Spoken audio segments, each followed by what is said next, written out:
So this is Anna Hazare. And Anna Hazare may well be the most cutting-edge digital activist in the world today.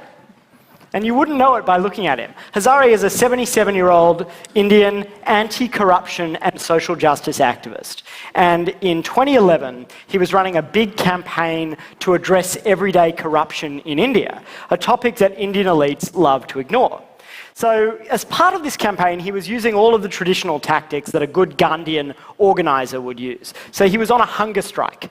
And Hazare realized through his hunger that actually maybe this time in the 21st century, a hunger strike wouldn't be enough. So he started playing around with mobile activism.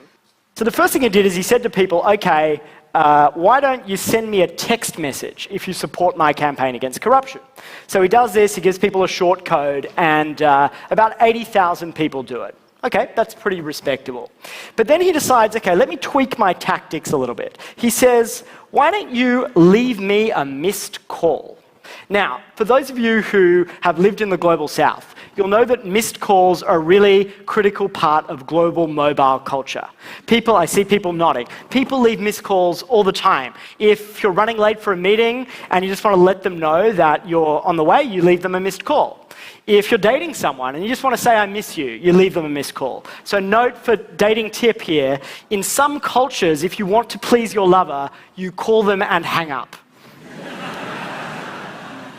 So why do people leave missed calls? Well, the reason, of course, is that they're trying to avoid charges associated with making calls and sending texts.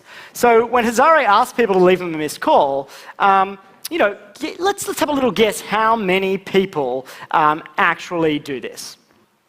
35 million.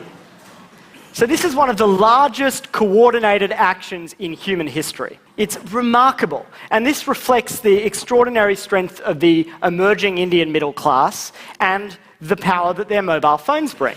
But he used that. Hazare ended up with this massive CSV file of mobile phone numbers, and he used that to deploy real people power on the ground, to get hundreds of thousands of people out on the streets in Delhi to make a national point of everyday corruption in India. It's a really striking story. So this is me when I was 12 years old. I hope you see the resemblance. And I was also an activist, and I have been an activist all my life. I had this really funny childhood where I traipsed around the world meeting world leaders and Nobel Prize winners, talking about third world debt, as it was then called, and demilitarization. I was a very, very serious child. And back then, in the early 90s, I had a very cutting-edge tech tool of my own. The fax. And the fax was the tool of my activism. And at that time, it was the best way to get a message to a lot of people all at once. And so I'll give you one example of a fax campaign that I ran. It was the eve of the Gulf War. And I organized a global campaign to flood the hotel, the Intercontinental in Geneva, where James Baker and Tariq Aziz were meeting on the eve of the war. And I thought if I could flood them with faxes, we'll stop the war. Well, unsurprisingly, that campaign was wholly unsuccessful. And there were lots of reasons for that, but there's no doubt that one sputtering fax machine in Geneva was a little bit of a bandwidth constraint in terms of the ability to get a message to lots of people. And so, I went on to discover some better tools. I co-founded Avaz, which uses the internet to mobilize people and now has almost 40 million members. And I now run Purpose, which is a home for these kinds of technology-powered movements. So what's the moral of this story? Is the moral of the story, the fax is kind of eclipsed by the mobile phone. This is another story of tech determinism. Well, I would argue that there's actually more to it than that. I'd argue that in the last 20 years, something more fundamental has changed than just new tech. I would argue that there has been a fundamental shift in the balance of power in the world. You ask any activist how to understand the world, and they'll say, look at where the power is. Who has it? How it's shifting. And I think we all sense that something big is happening. So Henry Timms and I, Henry's a fellow movement builder, got talking one day and we started to think, how can we make sense of this new world? How can we describe it and give it a framework that makes it more useful? Because we realized that many of the lessons that we were discovering in movements actually applied all over the the world in many sectors of our society. So I want to introduce you to this framework, old power meet new power. And I want to talk to you about what new power is today.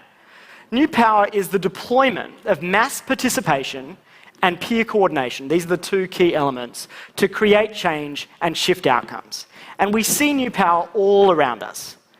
This is Beppe Grillo. He was a populist Italian blogger who, with a minimal political apparatus and only some online tools, won more than 25% of the vote in recent Italian elections. This is Airbnb, which in just a few years has radically disrupted the hotels industry without owning a single square foot of real estate. This is Kickstarter, which we know has raised over $1 billion from more than 5 million people. Now, we're familiar with all of these models, but what's striking is the commonalities, the structural features of these new models, and how they differ from old power. Let's look a little bit at this. Old power is held like a currency. New power works like a current. Old power is held by a few. New power isn't held by a few, it's made by many. Old power is all about download, and new power uploads. And you see a whole set of characteristics that you can trace, whether it's in media or politics or education.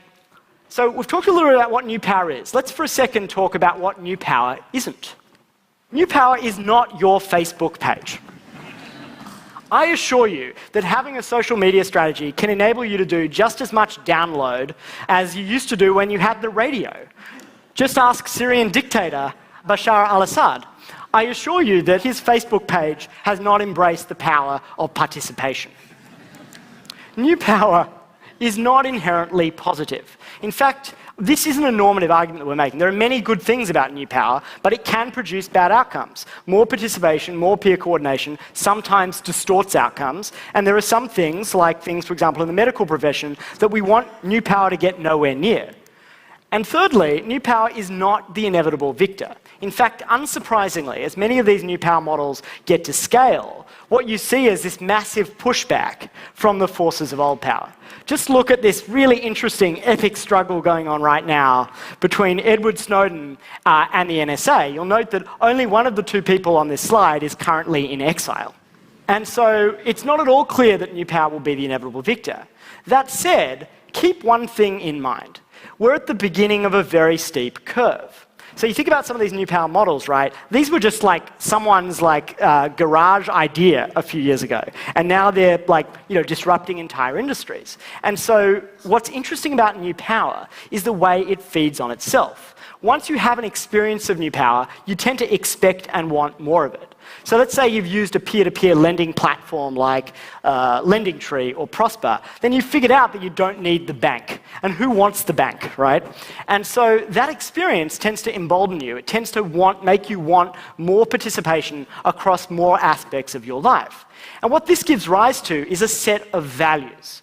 We talked about the models that new power has engendered, the Airbnbs, the Kickstarters. What about the values? And this is an early sketch at what new power values look like. New power values prize transparency above all else. There's almost a religious belief in transparency, a belief that if you shine a light on something, it will be better. And remember that in the 20th century, this was not all true. People thought that gentlemen should sit behind closed doors and make comfortable agreements. New power values of informal, networked governance. New power folks would never have invented the UN today, for better or worse. New power values participation, and new power is all about do-it-yourself. In fact, what's interesting about new power is that it eschews some of the professionalization and specialization that was all the rage in the 20th century. So what's interesting about these new power values and these new power models is what they mean for organizations. So we spent a bit of time thinking, okay, how could we plot organizations on a 2x2, where essentially we look at new power values and new power models and see where different people sit. And we started with a US analysis. And let me show you some interesting findings. So the first is Apple. In this framework, we actually describe Apple as an old power company. That's because, the ideology, the governing ideology of Apple is the ideology of the perfectionist product designer in Cupertino. It's absolutely about that beautiful, perfect thing descending upon us in perfection. And it does not value as a company transparency. In fact, it's very secretive. Now, Apple's one of the most successful companies in the world, so this shows that you can still pursue a successful old power strategy, but one could argue that there's real vulnerabilities in that model. I think another interesting comparison is that of the Obama campaign versus the Obama presidency. Obama...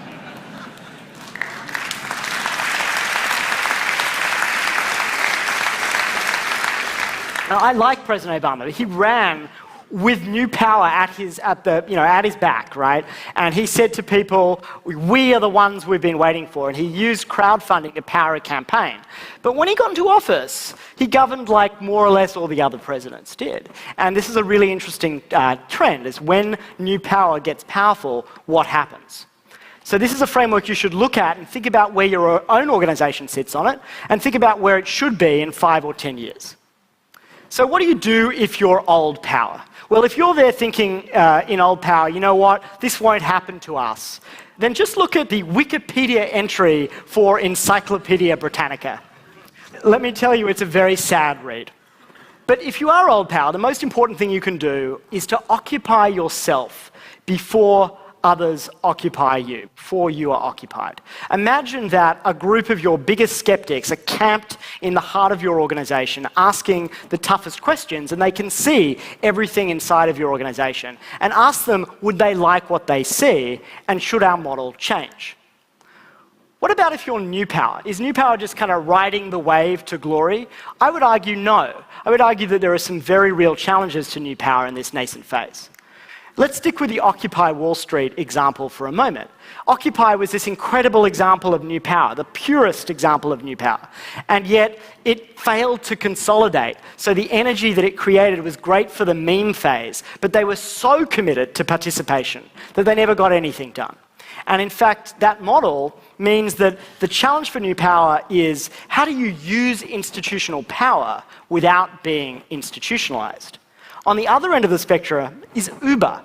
Uber is an amazing, highly scalable new power model. That network is getting denser and denser by the day.